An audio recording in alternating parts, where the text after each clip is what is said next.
Bonjour, Citoyen TV, la chaîne de l'Afrique digne et de sa diaspora, vous présente les brèves. Au sommaire, Côte d'Ivoire, fraude électorale de 2015, les dessous des cartes. Diaspora, tous à la haie le 10 novembre 2015. Sommet, Afrique, Inde. Et pour finir, santé, technologie génétique. Côte d'Ivoire, fraude électorale de 2015, les dessous des cartes.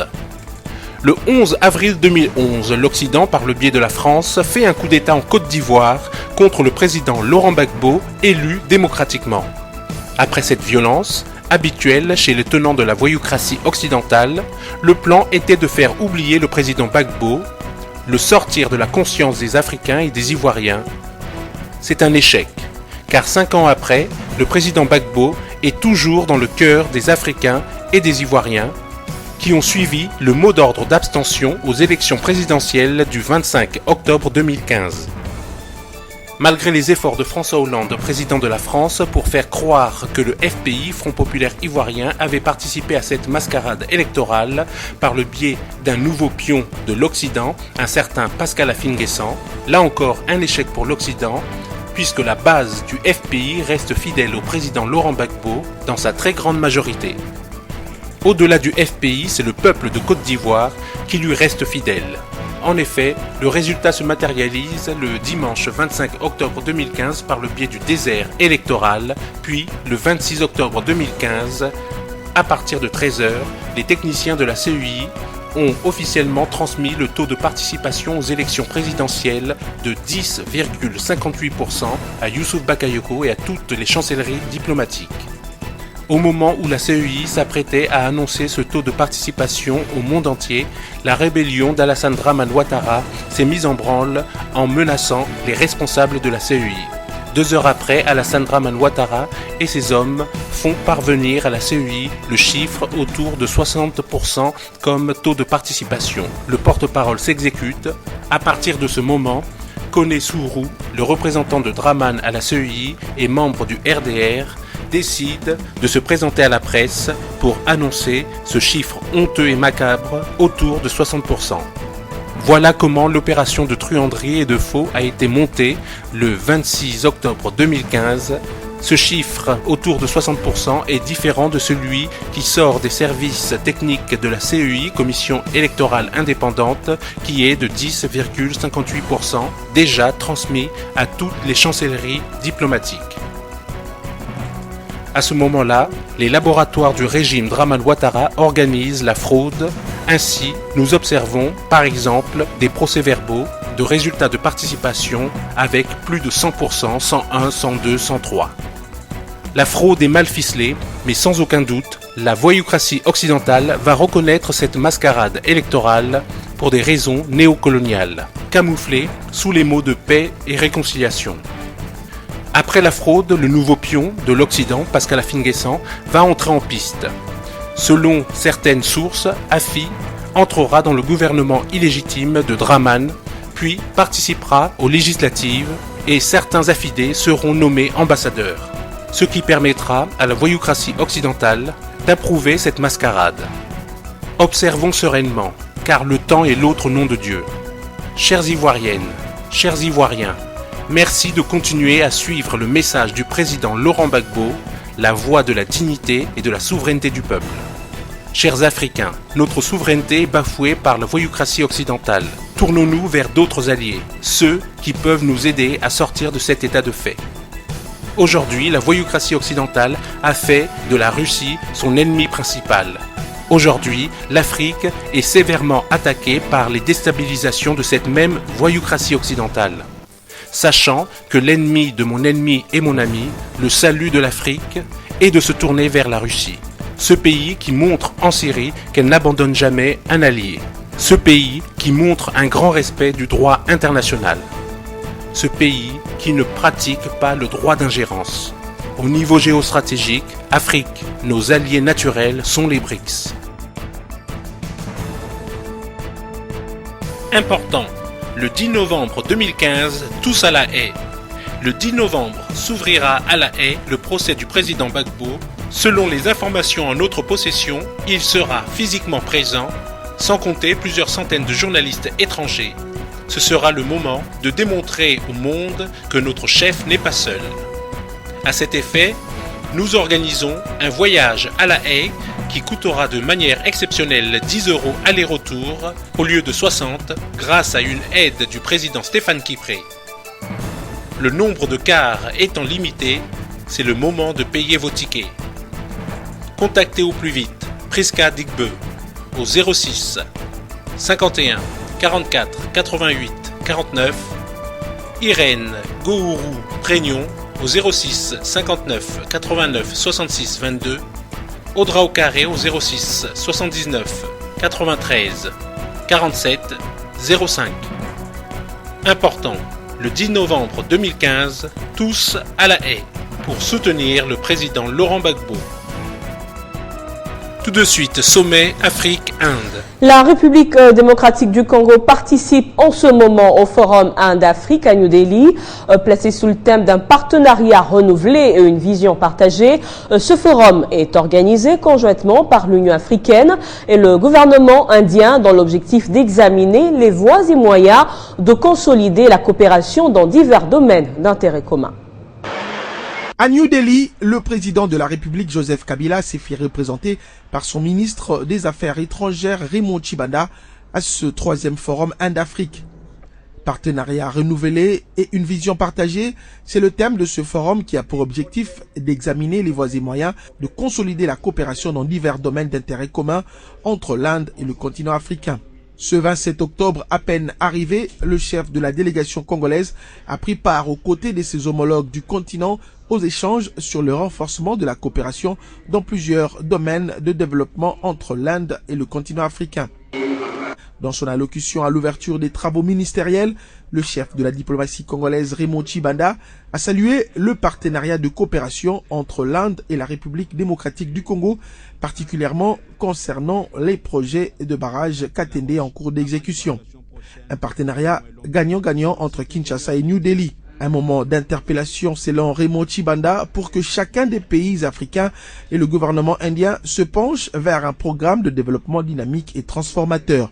Ce troisième forum Inde-Afrique se tient à un moment singulier, coïncidant avec la célébration des 70 ans des Nations Unies, de l'adoption de l'agenda des objectifs de développement durable et de la tenue dans un mois à Paris du sommet sur le changement climatique COP21. Madame, Monsieur, bonsoir. La une de notre édition internationale. Les lignes bougent au Proche-Orient depuis l'intervention russe en Syrie. Le régime de Damas a repris des couleurs et pourrait bien être au cœur de la résolution du conflit. Boudé par la France, le gouvernement syrien revient donc sur le devant de la scène. En témoigne la visite de 3 députés de droite. Le président du Parti chrétien-démocrate, Jean-Frédéric Poisson, Xavier Breton pour les Républicains et Véronique Besse pour le Mouvement pour la France. Ces 3 élus rencontreront le président Bachar el-Assad ainsi que des personnalités politiques et religieuses du pays.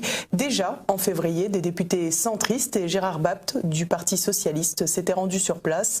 Jean-Frédéric Poisson n'en est pas non plus à son coup d'essai puisqu'il a déjà rencontré le président syrien en juillet dernier.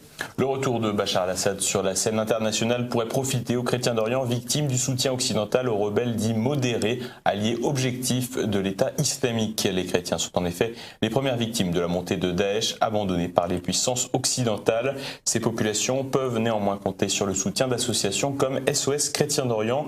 Lundi à Paris, cet organisme a invité le père Toufik Eid, curé de la ville martyre de Maloula dans le sud-ouest de la Syrie. Après être revenu sur les malheurs qu'a connus son village, le prêtre a répondu aux questions de l'assistance. 8 mois après son passage sur le plateau de TV Liberté, nous sommes allés à sa rencontre. Je suis enchanté et honoré en fait d'être une deuxième fois à Paris. Et je suis venu aussi pour témoigner la vie en fait des chrétiens à Maloula. Alors est-ce que vous pouvez nous dire la situation en Syrie depuis votre dernier passage à TV Liberté, comment a-t-elle évolué? En Syrie tout entière, on reste toujours dans une situation un peu difficile, vous voyez. Mais l'impression des gens aujourd'hui avec l'intervention russe, les gens sentent que quelque chose est en train de changer en fait. Et pour finir, santé, Technologie génétique. Bonsoir, je vous souhaite une très cordiale bienvenue de notre studio de Zurich. La technologie génétique est généralement propagée comme la solution contre la menace mondiale de la faim. Les organismes génétiquement modifiés apportent-ils vraiment la solution espérée? Une étude de l'Institut américain Rodel, qui compare depuis 1981 les rendements de l'agriculture conventionnelle avec ceux de l'agriculture biologique, en vient à des résultats étonnants. Dans l'agriculture biologique en Amérique du Nord, les rendements ne diminuent que dans les premières années après la reconversion. Mais ensuite, les rendements augmentent jusqu'à atteindre un niveau égal et même supérieur à ceux de l'agriculture conventionnelle. Dans des périodes de sécheresse, on peut même atteindre des rendements jusqu'à 30% supérieurs. Et l'étude montre également que l'agriculture biologique nécessite environ 45% d'énergie en moins, émet 40% de gaz à effet de serre en moins et va finalement réaliser un bénéfice nettement plus grand que l'agriculture conventionnelle. En avril 2014, le président Dmitry Medvedev a déclaré que la Russie ne va plus importer d'aliments génétiquement modifiés. Je cite, « Si les Américains aiment manger des produits génétiquement modifiés, alors nous les laissons en manger. Après tout, nous ne devons pas faire la même chose car nous avons suffisamment de place et de ressources pour produire des aliments organiques. » Fin de citation. Jusqu'alors, des plantes génétiquement modifiées avaient le droit d'être importées et vendues à condition d'être étiquetées en tant que telles. La culture n'était autorisée que sous des conditions très strictes sur les champs d'expérimentation.